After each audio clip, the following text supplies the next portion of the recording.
चक्षुरुन्मिलितं येन तस्मै श्रीगुरुवे नमः। श्रीचैतन्यमनोभीष्टं स्थापितं येन भूतले स्वयं रूप कदा मह्यं ददाति स्वपदान्तिकम्। नमो विष्णुपादाय कृष्णपृष्ठाय भूतले श्रीमते भक्तिवेदान्त स्वामिनिति नामिने। नमस्ते सरस्वते देवी गौरवाणी प्रचारिणे निर्विशेष शून्यवादी पाश्चात्य देशतारिणे। नमो महावदान्याय कृष्ण प्रेम प्रदायते कृष्णाय कृष्ण चैतन्य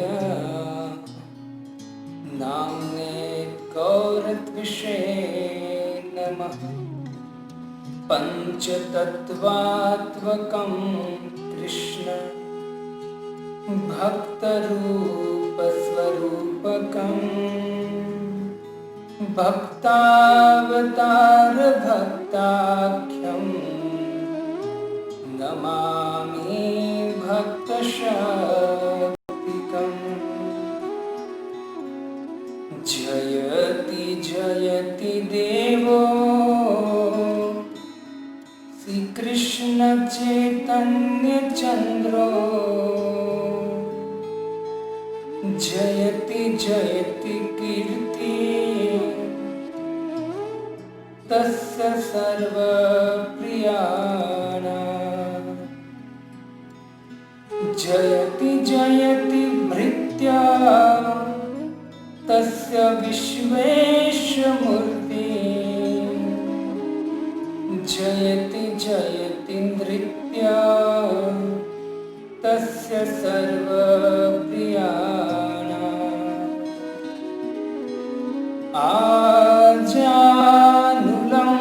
आजानुलम्बितभुजो कनकावदातो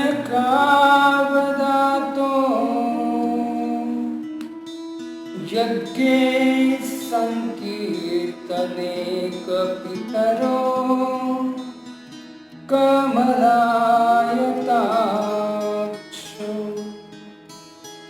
विश्वंभरो द्विजवरो युगधर्मपालो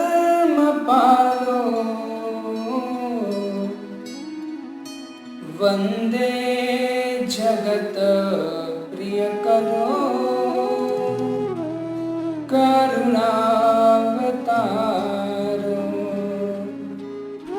वन्दे जगत प्रियकरो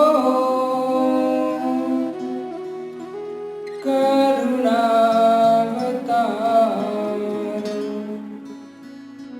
हरे कृष्णा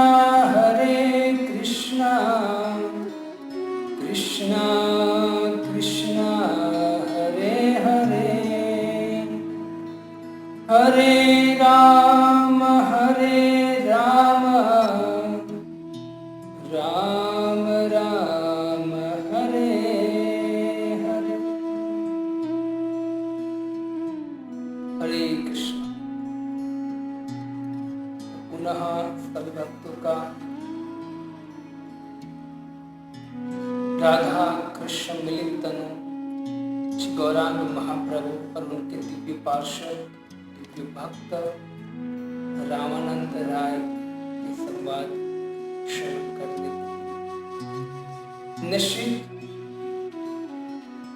हमारे जो इंद्रिया है वो इंद्रिया भगवान की सेवा में लगे वही सार्थकता है।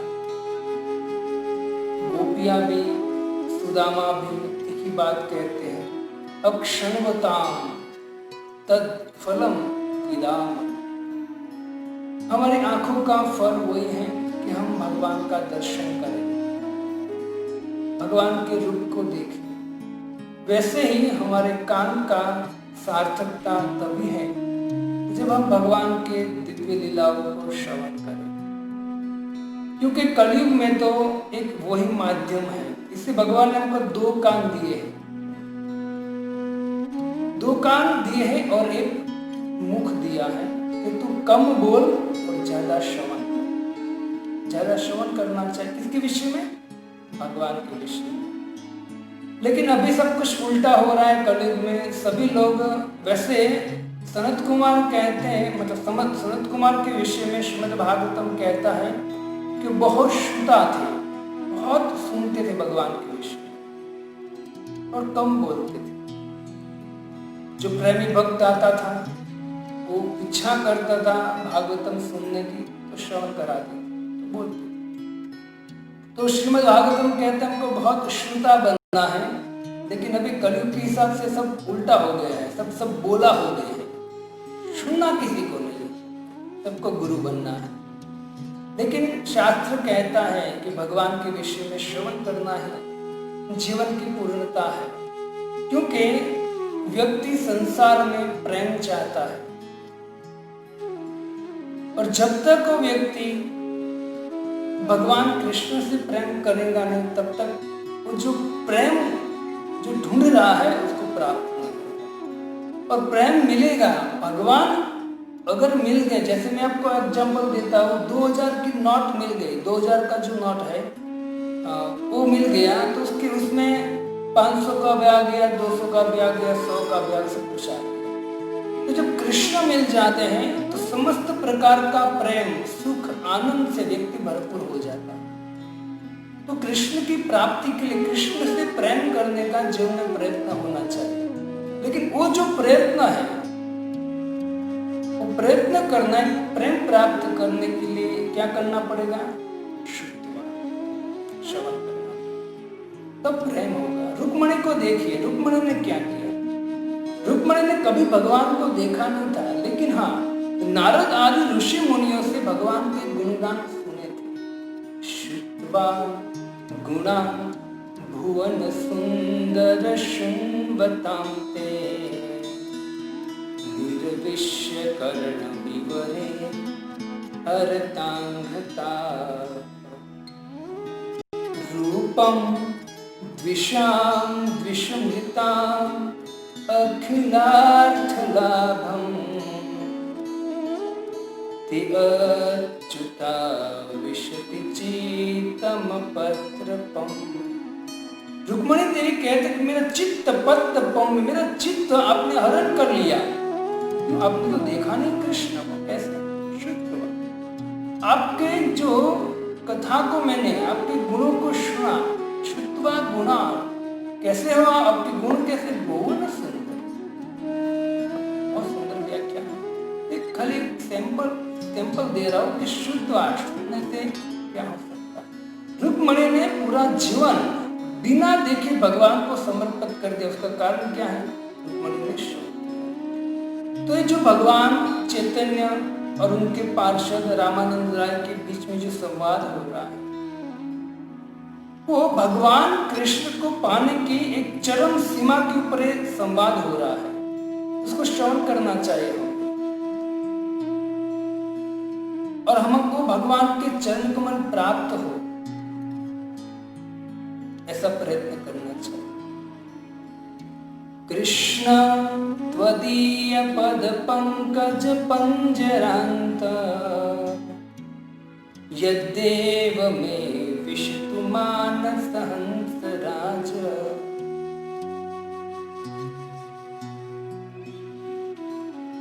हे कृष्ण, तो पद पंकज पंजरांत, आपके जो चरण कमल है, तद्दीय में विशते मानस हंस राज, उस चरण कमल पर मेरा मन आ चुका है। इससे हे कृष्ण, अभी आप मेरा जो जीवन है यही समाप्त हो जाए, मैं शरीर छोड़। क्यों? अभी मेरा मन आप में लगा है। अगर प्रभु अभी आप कृपा नहीं करोगे तो हो सकता है कि जब 40, 50, 60, 70, 80 साल का जब मैं हो जाऊं तब मेरे कान, आंख, जो इंद्रियां है वो शिथिल हो जाए और मुझसे कुछ ना हो पाए। प्राणा प्रयाण समय कंठावरोधन विदु स्मरणम कृतार्थ है। स्मरण कैसे होगा प्रभु आपका? जब मैं एकदम वृद्ध हो जाऊंगा। इससे बेटर है प्रभु एक काम करो, अभी मेरा मन आपके चरण कमल में लगा। कितने सुंदर हमारे आचार्य भाव कहते हैं कि वास्तव में हमको हमारे जो मन को है, मन को भगवान के चरण में लगाना चाहिए। तो राय रामानंद और चैतन्य का संवाद जो है बहुत सुंदर, अभी उस चरम सीमा पर आ गया है। रामानंद राय ने, चैतन्य ने रामानंद राय को कहा कि हे रामानंद, तू भगवान के स्वरूप का वर्णन कर। राय रामानंद ने भगवान के स्वरूप का वर्णन किया। हम देखिए क्रम के अनुसार तो दास्य, सख्य, वात्सल्य, माधुर्य से ऊपर भी सर्वश्रेष्ठ माधुर्यों में जो भगवान को प्रेम करने वाले है राधा रानी। तो राधा प्रेम सर्वसाध्य साध्य। उसके ऊपर चैतन्य महाप्रभु ने पूछा कि भाई कृष्ण और राधा के स्वरूप के विषय में मुझे कहो। तो रामानंद राय ने कृष्ण के स्वरूप के रूप विषय में श्रवण कराया भगवान कृष्ण चैतन्य को। वो हमने श्रवण किया पिछले लेक्चर। तो आज जो है, आज रामानंद राय राधा स्वरूप के विषय में बोलेंगे। वैसे राधा जी के विषय में बोलने हमारी कोई योग्यता नहीं है। जैसे कोई शाक मार्केट वाला, शाक भाजी बेचने वाला सोने का मोल करे, ऐसी स्थिति हमारी है कुछ बोलने। लेकिन फिर भी हम ऊपर से थोड़ा चर्चा करेंगे, उसके बाद आगे बढ़ेंगे। जय जय श्री चैतन्य, जय नित्यानंद, श्री अद्वैत चंद्र जय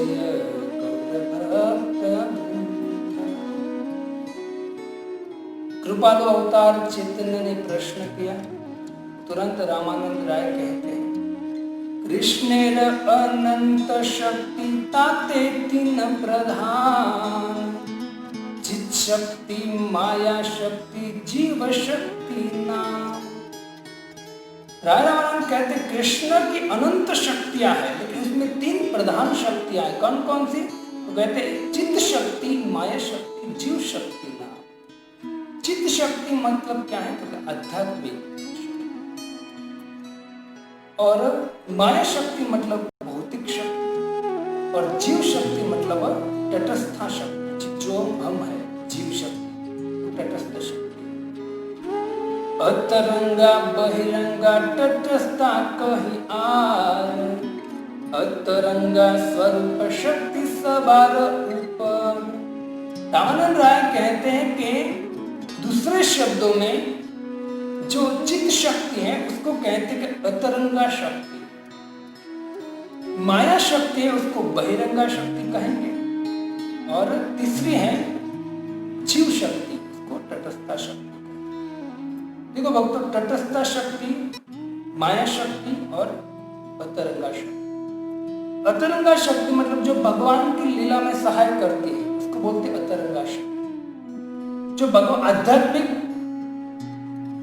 जगत में रहती है अतरंगा शक्ति, भगवान के इर्द गिर्द रहते हैं अतरंगा शक्ति, और जो भी कार्य करते भगवान अपने अतरंगा शक्ति के द्वारा करते। बहिरंगा शक्ति वो भगवान की ये भौतिक शक्ति है, भौतिक सृष्टि है, और तटस्थ शक्ति बीच वाली जिसको बोलते हैं जीव। वास्तव में जो जीव है वो जीव अतरंगा शक्ति के अंतर्गत आता है, लेकिन दुर्भाग्यवश भोग की इच्छा के कारण वो अभी भौतिक जगत में आ गया है, मतलब वो तटस्थ बीच में है। अगर वो अतरंगा शक्ति के पास जाएगा अपना स्वरूप प्राप्त कर सकता है, अगर वो माया शक्ति में आना चाहता है तो अपना स्वरूप भूल करो अविद्या में गिर सकता है और दुखी हो सकता है। बीच में है तटस्थ, एक साइड समुद्र है, और एक साइड पूरा सुंदर जमीन है। तो कहाँ जाना है? अभी वो तट पर खड़ा है जीव, तो उसको निश्चित करना है।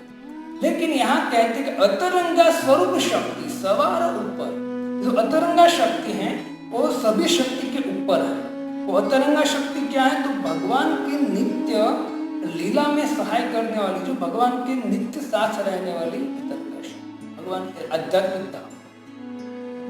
जब भी भगवान यहाँ आते हैं और अवतार लेते हैं तो अतरंगा शक्ति से उनकी लीला होती है। भगवान अपने आप को भगवान नहीं कहना चाहते, जैसे यशोदा माँ के सामने, जैसे चैतन्य महाप्रभु चाहते थे कि मैं भक्त के रूप में ही रहूं।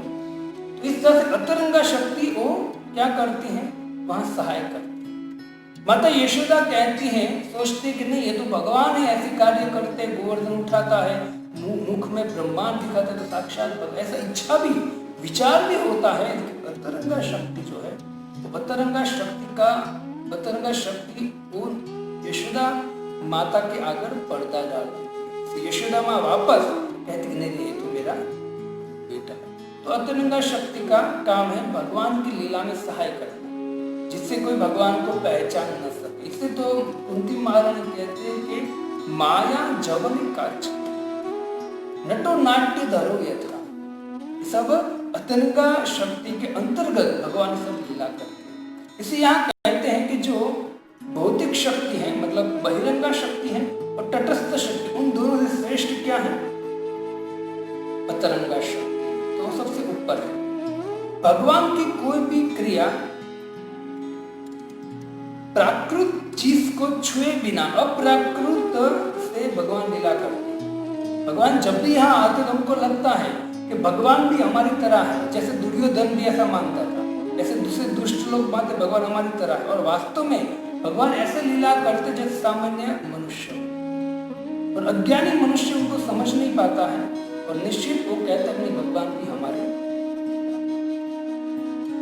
भक्त समझ जाते। लेकिन यहाँ कहते कि भगवान भले यहाँ आकर लीला करे और हमको लगे कि भगवान मतलब प्राकृतिक जो भौतिक सृष्टि है उनके जैसे हमारे जैसे वो कार्य कर रहे हैं, फिर भी अगर आप तत्व से जाने, भक्त जान सकता है। तो यहाँ कहते हैं भगवान प्राकृतिक शक्ति का लेश मात्र उनको स्पर्श नहीं करता, कोई गुण भी पर स्पर्श नहीं कर सकता, और भगवान में कोई विकार भी नहीं आता है भौतिक सृष्टि का। भगवान अप्राकृत जो शक्ति है उनके द्वारा लीला करते हैं, मतलब भगवान अपनी अतरंगा शक्ति के द्वारा लीला करते हैं।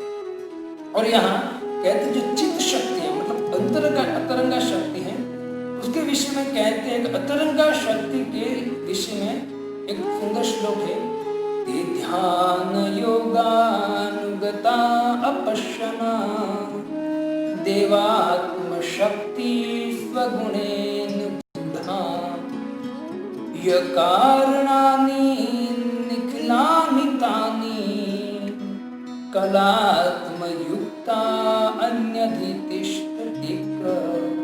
कहते कि योगी जो है अपने गुणों के द्वारा भगवान के गुणों को ध्यान में देखते हैं। दिव्य शक्ति को, भगवान की दिव्य शक्ति को अपने ध्यान में भगवान के गुणों को देखते हैं, जो अखिल कारण के समूह है, अखिल समस्त चीजों का कारण है। क्या? अतरंगा शक्ति। और कहते और जीव, प्रकृति, काल और कर्म ये सभी का भगवान नियामक है।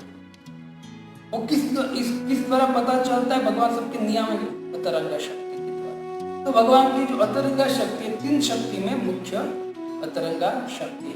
यहाँ पराशक्ति में 3 भेद है।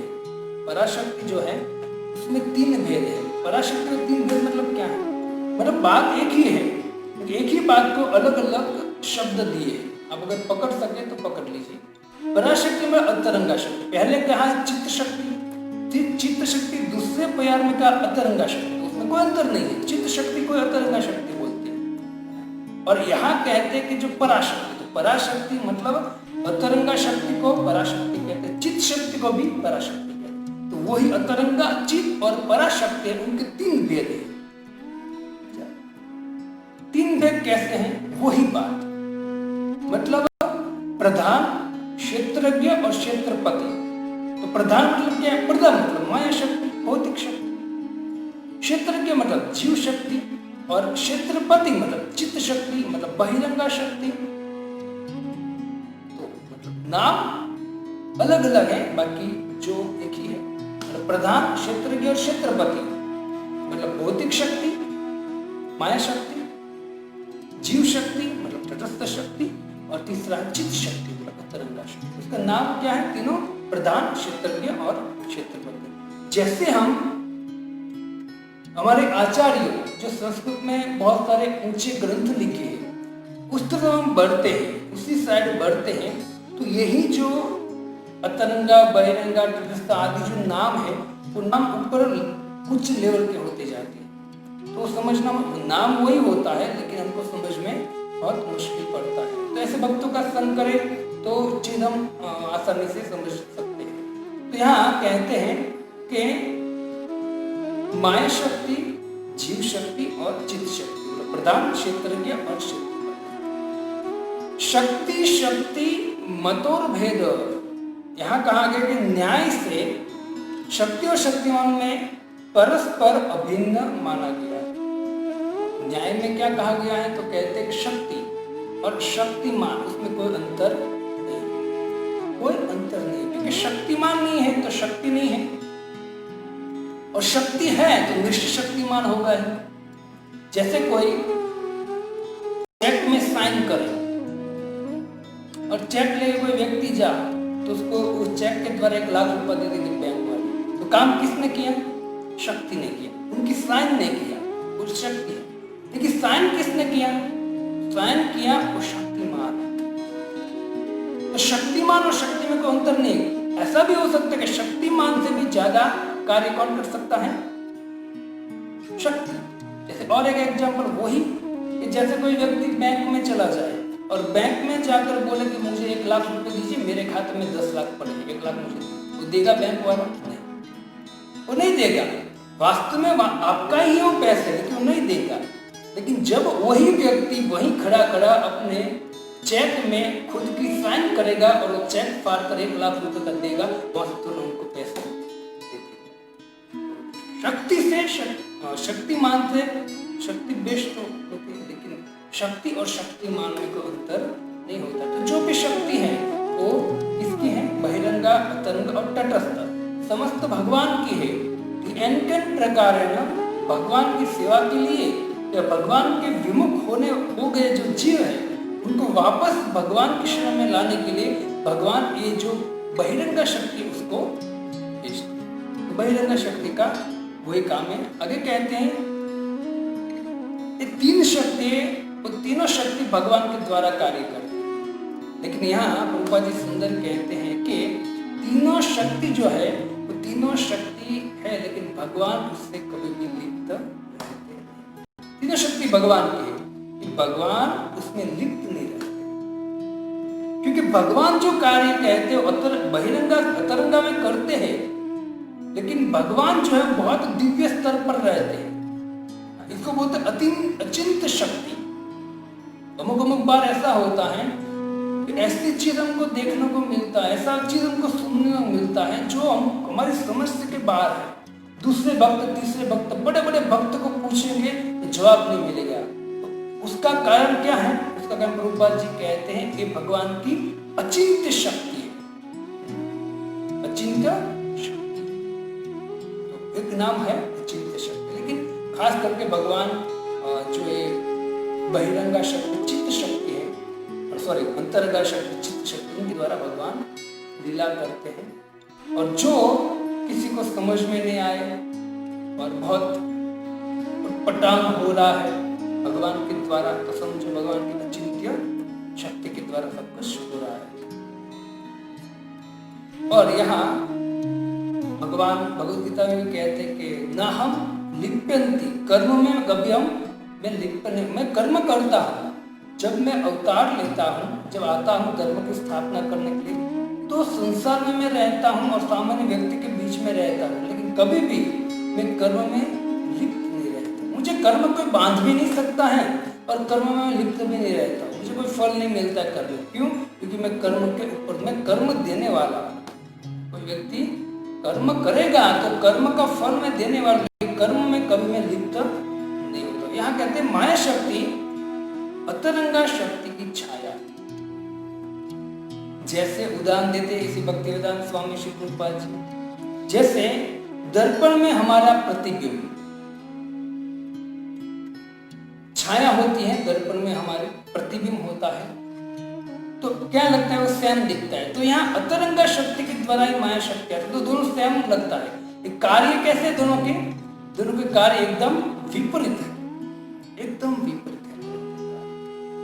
ये जो माया शक्ति है, बहिरंगा माया शक्ति, वो जीव को मोहित करते, जीव को दुख देती है। लेकिन तत्व से देखेंगे तो वही माया शक्ति जो है जीव को दुख देती है, जिसको बोलते हैं महामाया शक्ति। तो महामाया शक्ति है, वो वास्तव में जीव को फटकारती है, मारती है, दुख देती है, चिंता में डालती है। लेकिन वो कहना चाहती है, चिंता में डालकर दुख देकर कहना चाहती है कि यहाँ रहोगे तो मैं आपको लात मारूंगी, आपकी सही जगह कहाँ है? भगवान के श्री चरण। तो उनका काम भी क्या है? भगवान की ओर ले जाना हुआ। उसको छाया शक्ति बोला गया है। अब देखिए, कांच में किसी व्यक्ति का प्रतिबिंब तो सेम दिखता है, लेकिन जैसे ही आप राइट हैंड उठाओगे तो सामने क्या दिखेगा? लेफ्ट हैंड उठाएगा। तो अलग अलग ऐसे प्रतिबिंब में ऐसे सेम दिखता है, क्या है? एकदम विपरीत हमको दिखाई देता है। इसी तरह वैसे चित्त जगत विचित्रता और जड़ जगत की विचित्रता एक जैसे, पर सूक्ष्म में दोनों की विचित्रता एक जैसे दिखती है, लेकिन दोनों सूक्ष्म रूप से उनका अलग है। डायरामन 153 नंबर की पेयर में कहते हैं, विष्णु शक्ति परा प्रोक्ता क्षेत्रे साख्य तथा परा अविद्या कर्म संज्ञान्या तृतीय शक्ति ऋष्यते। परा क्षेत्र और अविद्या। परा मतलब अतरंगा, क्षेत्र मतलब जीव, और अविद्या मतलब बहिरंगा शक्ति, जो इस भौतिक जगत में का उसको बोलते हैं अविद्या। और यहाँ भौतिक जो बहिरंगा शक्ति, उसका कार्य है भगवान की सेवा करना। वो अपने हिसाब से कार्य करती, सेवा करती। अतरंगा शक्ति है तो अपने हिसाब से कार्य करती। इसे अतरंगा शक्ति को योग शक्ति कहा गया है, योग माया कहा गया है। और बहिरंगा शक्ति है, माया जो है, उसको महामाया कहा गया है। और जीव है, उसको तटस्थ शक्ति कहा गया है। सच्चिदानंदमय कृष्णेर स्वरूपम अतएव स्वरूप शक्ति हयति न रूप। आप कहोगे तो आप राधा स्वरूप की बात, राधा जी का स्वरूप की बात करने वाले, तो आपकी शक्ति के अंतर्गत ही राधा रानी आती है। तो अभी हम वहीं पहुंच गए।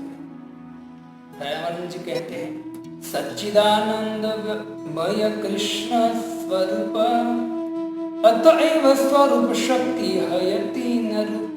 भगवान का जो स्वरूप है वो सच्चिदानंद है, सत चित और आनंद। सत चित और आनंद, और तीन स्वरूप से भगवान का शरीर बना है। सत मतलब शाश्वत, चित मतलब ज्ञानमय, और आनंद मतलब आनंद। आनंदा से आह्लादिनी संदर्शे संधिनी चिदंशे संबित प्यारे ज्ञान करि माने। अब देखिए, सत चित आनंद। सत का मतलब है, अब ध्यान से थोड़ा समझने के लिए बहुत समझना जरूरी है, सत चित और आनंद। सत मतलब शाश्वत, ठीक है। तो शाश्वत मतलब यहाँ कहते हैं संधिनी शक्ति। भगवान की तीन संधिनी शक्ति क्या बोलते हैं? सत मतलब शाश्वत, संधिनी सत शाश्वत, और चित, सत चित, चित मतलब ज्ञान। संबित उसको बोलते हैं संबित, संबित मतलब चित्त शक्ति मतलब ज्ञान शक्ति। और तीसरी है आनंद, सच्चित, और तीसरा है आनंद। आनंद मतलब आनंद, लेकिन यहाँ कहा गया आह्लादिनी, मतलब भगवान की तीन शक्ति है, आह्लादिनी, संधिनी और संबित। आह्लादिनी मतलब आनंद, आनंद। संधिनी मतलब शाश्वत ज्ञान में, और तीसरी संबित वो है सॉरी, संधि मतलब शाश्वतता, और जो संबित है उसको बोलते हैं ज्ञान पक्ष। सच्चित आनंद, सच्चित आनंद का 3 डेफिनेशन यहाँ बता रहे हैं, आह्लादिनी, संबित और संधि। तो हमको याद रखना चाहिए, आह्लादिनी मतलब आनंद, संधिनी मतलब शाश्वत, सत मतलब शाश्वत, संधिनी शाश्वत, और संबित मतलब ज्ञान पक्ष, चित्त, ज्ञान। इस तरह से यहाँ कहते हैं कि आह्लादिनी शक्ति है वो कृष्ण को दिव्य आनंद देने वाली है। जो आनंद शक्ति है वो कृष्ण को आनंद देने वाली है। तो आनंद शक्ति क्या है इसका वर्णन करते राय रमन, और वो और प्रभुपाद जी सुंदर यहाँ कहते कि जो उनके भक्त के द्वारा आस्वादन किए गए सुख भी आह्लादिनी शक्ति के द्वारा होता है। जो भक्त है भगवान की भक्ति करते, नाम लेते, कथा सुनते, और जो आनंद होता है उनको, वो भी किसके द्वारा होता है? भगवान की आह्लादिनी शक्ति के द्वारा। और जो ये संबित शक्ति है, संबित शक्ति है ज्ञान पक्ष, उसको बोलते हैं बलराम जी। तो बलराम जी की कृपा से, मतलब वो आदि गुरु है, वो आदि गुरु की कृपा से उनको ज्ञान मिलते है। किसके विषय में? भगवान के विषय में। और भगवान के विषय में ज्ञान प्राप्त करो, भगवान की ओर बढ़ता है, इसलिए आदि गुरु बलराम जी। रामानंद कहते हैं आगे, आह्लादिनी सार अंश तारे प्रेम नाम, आनंद चिन्मय रस प्रेमेर आख्यान। और जो आह्लादिनी आनंद शक्ति है, जिसकी खोज में पूरा जगत है, वो आनंद शक्ति, आह्लादिनी शक्ति, उनका भी सार अंश क्या है? तार प्रेम नाम। भगवान कृष्ण प्रेम है, जो वही जो आह्लादिनी शक्ति है उनका सार है। आह्लादिनी शक्ति जो आनंद शक्ति है उसका सार क्या है? तो यहाँ भगवत प्रेम मतलब कृष्ण भगवत प्रेम, प्रेमेरे परम सार महाभाव जानी। अब आह्लादिनी का सार है भगवत प्रेम, कृष्ण प्रेम, और कृष्ण प्रेम का भी सार क्या है? प्रेमेर परम सार महाभाव जानी। प्रेम का परम सार है महाभाव।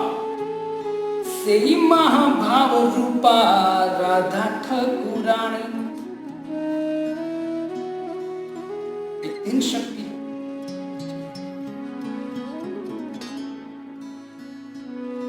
चित्त शक्ति, जीव शक्ति और बहिरंगा शक्ति।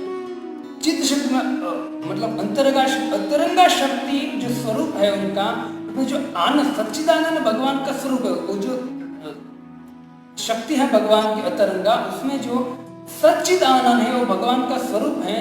और सच्चिदानंद में आह्लादिनी, संबित और संधिनी शक्ति है। उसमें श्रेष्ठ है आह्लादिनी शक्ति, जिसको आनंद बोलते हैं, और जिसको आनंद चाहे उसको भगवान की शरण लेनी पड़ेगी, और भगवान की तरफ उसको आह्लादिनी शक्ति की कृपा से वो आनंदित होगा। लेकिन आह्लादिनी शक्ति से आनंदित हो जाए तो आनंद जो है, आह्लाद है, तो आह्लादी का सार क्या है? कृष्ण प्रेम, भगवत प्रेम। और भगवत प्रेम का सार क्या है? तो कहते हैं महाभाव।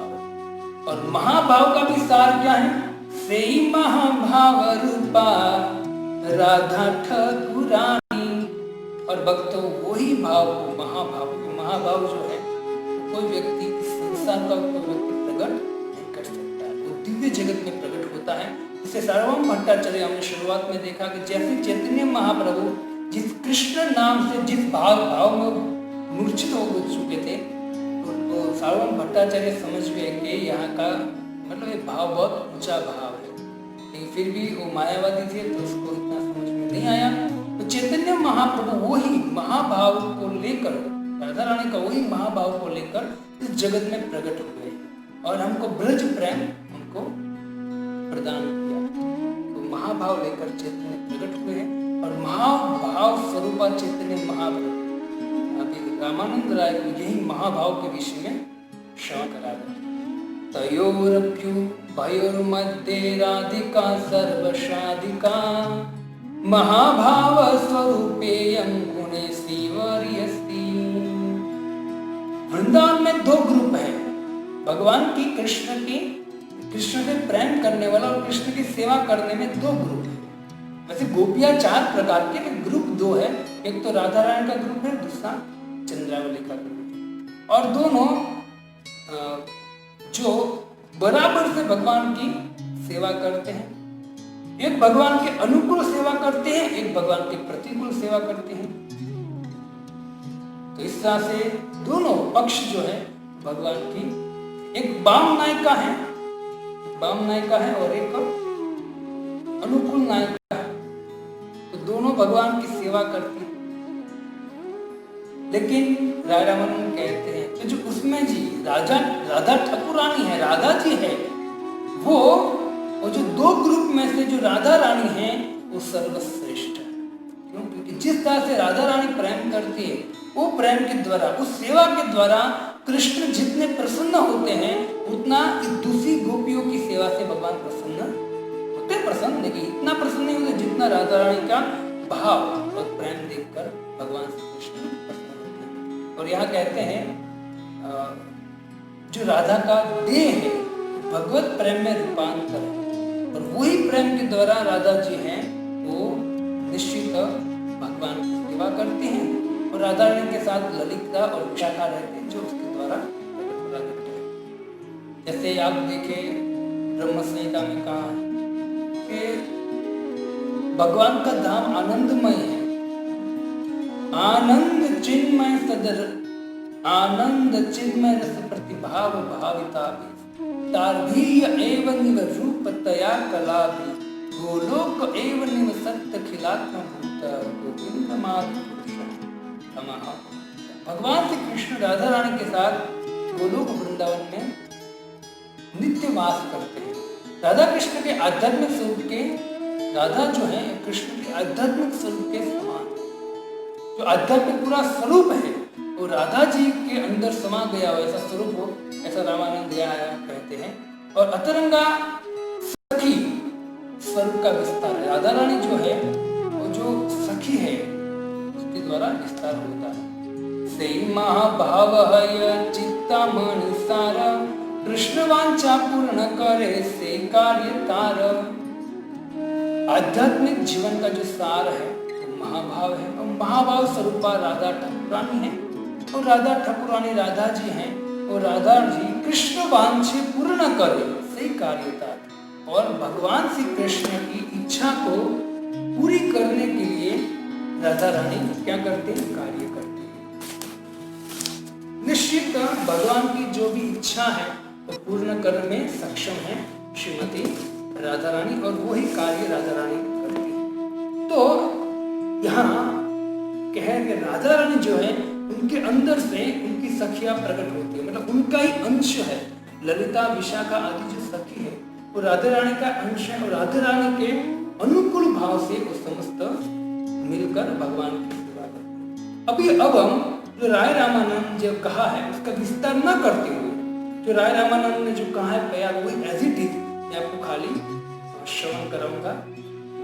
और हम राधा रानी का, वैसे राधा रानी के विषय में बोलना बहुत गंभीर विषय है, तो हम जो भी रामानंद राय ने जो बोला है वही हम आगे बढ़ाते हैं। राधा प्रति कृष्ण सेह, राधा प्रति कृष्ण सेह सुगंधी तन ताते अति सुगंधित उज्ज्वल वरण।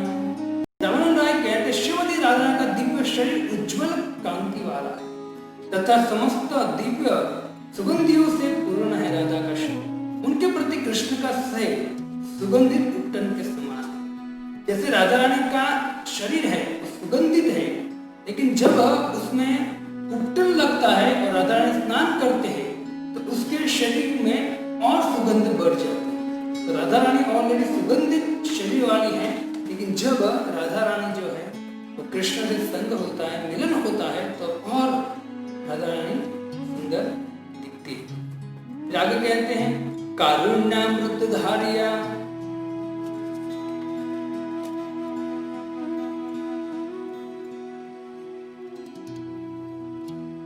प्रच्छन्न मानवाय वाम्य धमिल विन्यासः धीराधिकात्मक गुण अंगे पटवास। प्रच्छन्न मान तथा ढका हुआ क्रोध उनके केश विन्यास है। ईर्ष्या के कारण उत्पन्न क्रोध गुण उनके सिर पर बड़े रेशमी वस्त्र का आवरण। राधा रानी मान करती हैं, क्रोध करती है, लेकिन क्यों? वो क्रोध या मान कोई प्राकृतिक नहीं है, क्योंकि वो जो क्रोध है, मान है, भगवान की सेवा के लिए होता है। और भगवान भी जानते हैं, लेकिन जब भी राधा रानी वाम नायिका राधा ने जब भी क्रोध करती है, मान करती है, तो भगवान को बहुत, लेकिन अगर भगवान ने थोड़ा सा मान किया तो राधा रानी मूर्छित हो जाएगी। राधा रानी तुरंत कहेगी, प्रभु आप मान मत कीजिए, अगर आप रूठ जाओगे तो मैं मेरा शरीर नहीं रख पाऊंगी, जिंदा नहीं रहूंगा। राधा रानी इतना भगवान से प्रेम करते हैं। सुवित सात्विक भाव हर्षादि मंझारी, यही सब भाव भूषण सब अंगे भरी। उनके शरीर में सजे हुए गहने दीप्तिमान सात्विक भाव और स्थायी भाव में हर्ष, ये सारे भाव उनके पूरे शरीर में गहनों की समान। तिलक किंचितादि भाव विशति भूषिता, गुणशानी पुष्पमाला सर्वांगे पूरित। यहाँ बहुत सुंदर कहते हैं, तिलक किंचित से प्रारंभ होने वाला 20 प्रकार के भाव लक्षणों से उनका शरीर विभूषित रहता है। राधा रानी 20 प्रकार के भाव प्रकट करती है और उनके दिव्य गुणों से उनके सारे शरीर पर फूलमाला की तरह गुण है जो लटक रहे हैं। राधा रानी है, उनके कैसे गुण है? तो 20 भाव है, वो भाव के द्वारा भगवान की सेवा करते हैं। तो 20 भाव यहाँ लिखे हैं प्रभुपाद जी तात्पर्य में, हम थोड़ा सा उनका श्रवण करें। पहला है भाव, दूसरा चेष्टा, उपेक्षा, भगवान की उपेक्षा करना, कभी कभी कुछ चेष्टा कर इच्छा करना, कभी कोई भाव प्रकट करना, कभी मधुरिमा, अखंडपन, उदारता, कांति, प्रभा, लीला, धीरज, आनंद भोग, संबंध तोड़ना और भ्रमित होना आदि। संबंध तोड़ना मतलब कभी कभी कृष्ण, राधा रानी है, और कृष्ण अपना संबंध तोड़ देते। ललित और विषय को बोलते कि मुझे उससे कुछ लेना देना नहीं, उस लंपट को इस कुछ में आने देते। ठीक है, तो बारंबार वो राधा रानी जो है, वो कृष्ण जो है, उनको आने के लिए मना करते हैं। तो मतलब इस भाव को कहते हैं कि संबंध तोड़ना। और कृष्ण के संबंध रखना चाहते हैं, लेकिन वो कब तक रहता है? थोड़े समय के लिए रहता है। और जैसे ही वो जो ललिता देवी है, विशाखा देवी है, उनको राधा रानी कहते हैं कि उनको आने मत देना, लेकिन जैसे ही थोड़े समय होता है तो राधा रानी भी कृष्ण को स्मरण करते रोना चालू करते, क्योंकि कृष्ण के बगैर वो रह नहीं पाते। तो ये सुंदर सुंदर राधा रानी के गुण है, धीरज, प्रभा, क्रांति, सौंदर्य। तो भक्तिरसानु सिंधु में इसका विस्तार से वर्णन किया है। तो जब हम धीरे धीरे हमारी बुद्धि खुलेगी, भक्ति में अग्रसर होगी, और जब हम पढ़ाई करेंगे, फिर पढ़ाई की इच्छा होगी, और फिर हम धीरे आगे जाए, तो वो अचानक हमको समझ में आ सकता है ये सब। अभी हमारी स्थिति न होने के कारण होने से सौभाग्य तिलक चारु ललाटे उज्ज्वल, प्रेम में चित्र रत्न हृदय तरल। उनके सुंदर यह चौड़े मस्तक पर सौभाग्य का तिलक है, इसके पर राधा रानी। अभी संसार में जब इस्कॉन में माता जी जो है, वो भी तिलक करते हैं, वो भी तिलक धारण करते हैं। लेकिन जो संसार के मूर्ख व्यक्ति है, वो सोचते हैं कि देखो ये मतलब महिला को क्यों तिलक करना चाहिए। वो जानते नहीं है कि गोपियां भी तिलक करती थी। भगवान की प्रिय गोपियां भी अपने बाल पर तिलक धारण करती। तिलक धारण करना वास्तव में शोभा है, भगवान को प्रसन्न है। जो चंदन है, वो चंदन के द्वारा व्यक्ति भगवान को प्रसन्न करता है। जैसे हमारे नरसिंह मेहता गुजरात में कहते हैं कि तुलसी है मनोहार, गरख मारू गोपी चंदन, तुलसी है मनोहार।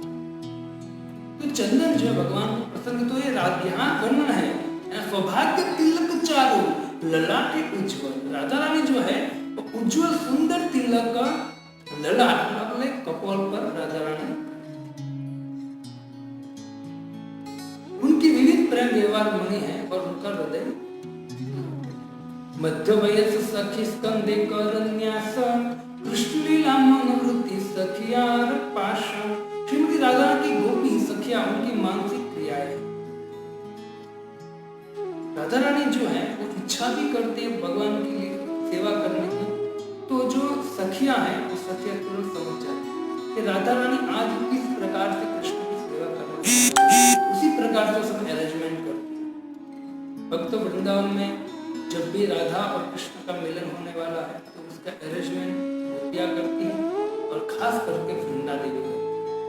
तो इसकी चर्चा करें, वृंदा देवी जो है वृंदावन की अधिष्ठात्री देवी, वृंदावन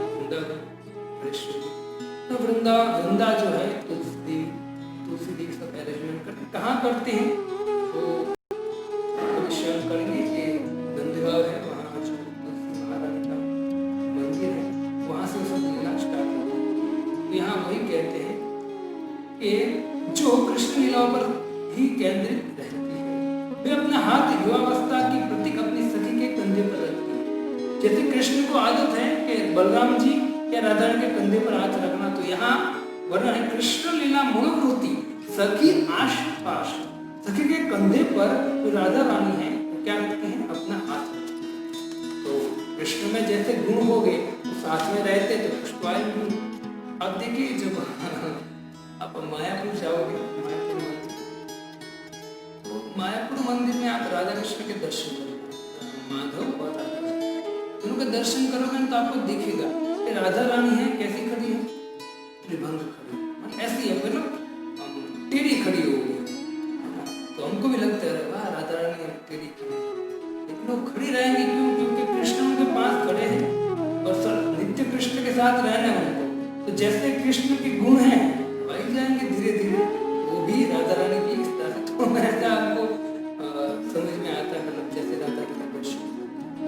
और फिर यहाँ अंत में कहते हैं कृष्ण विशुद्ध प्रेम रत्नेर आकर अनुपम गुण गण पूर्ण कलेवर। श्रीमती राधा रानी कृष्ण प्रेम के अमूल्य मणियों से पूर्ण सदस्य है, उनका दिव्य श्री अद्वितीय आध्यात्मिक गुणों से पूर्ण है। आध्यात्मिक गुणों से राधा रानी का जो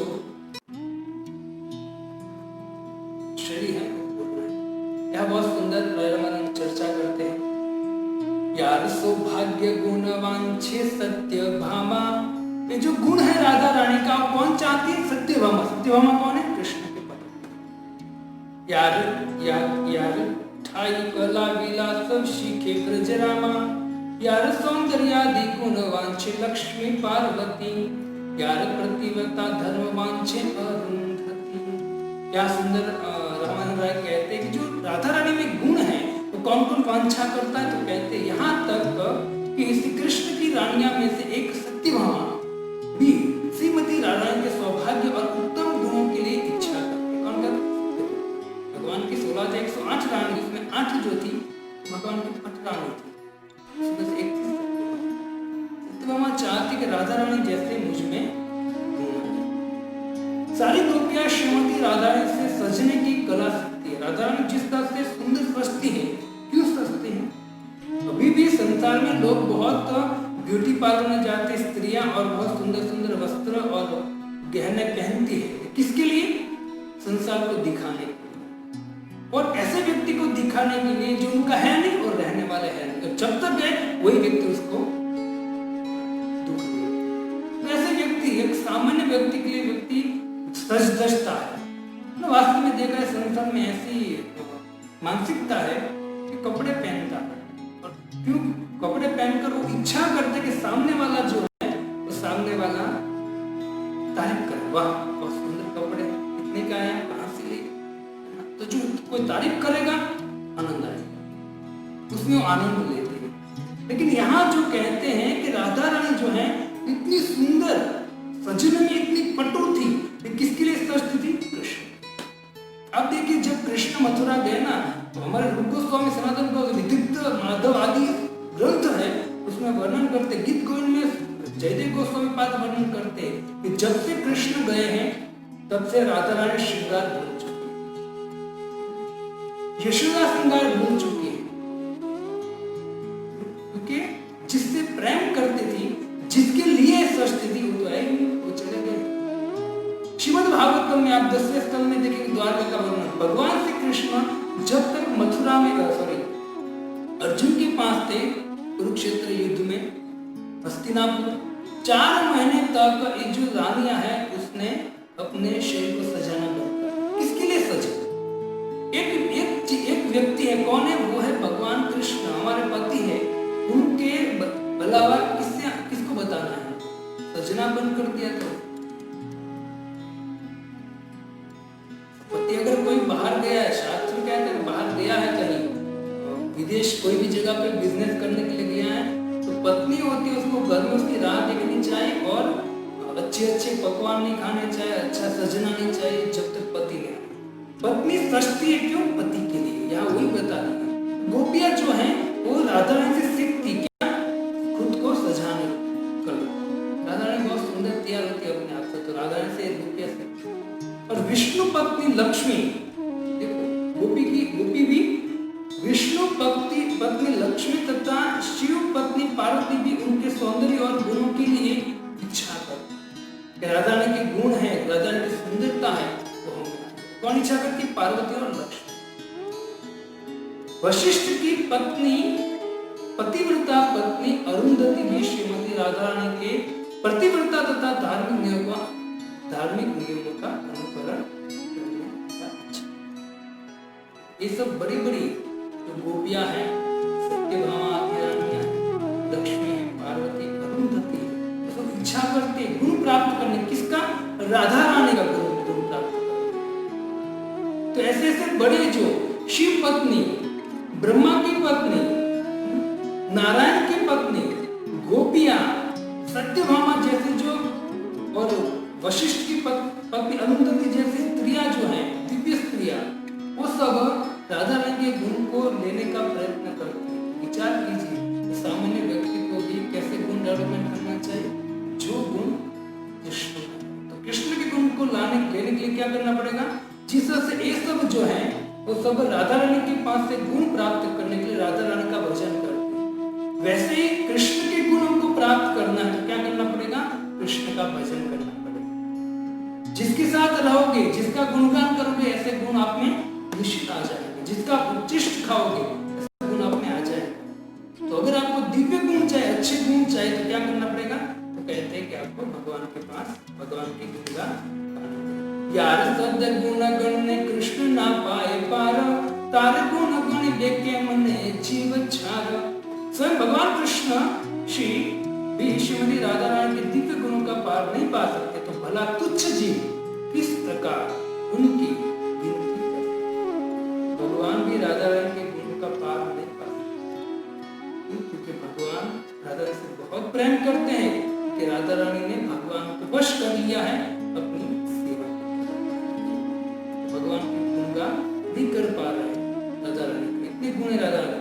प्रभु करे जानी कृष्ण राधा प्रेम तत्व, सुनते चाहिए दुहार विलास महत्व। चैतन्य महाप्रभु कहते हैं, अब जाकर मैं राधा तथा कृष्ण के प्रेम तत्व को समझ सकता हूँ, तो भी मैं सुनने का इच्छुक हूँ कि मैं दोनों ऐसे प्रेम का उपभोग किस गौरवपूर्ण ढंग से करते। अभी भी मैं जानने को इच्छुक हूँ, आगे मुझे कहो।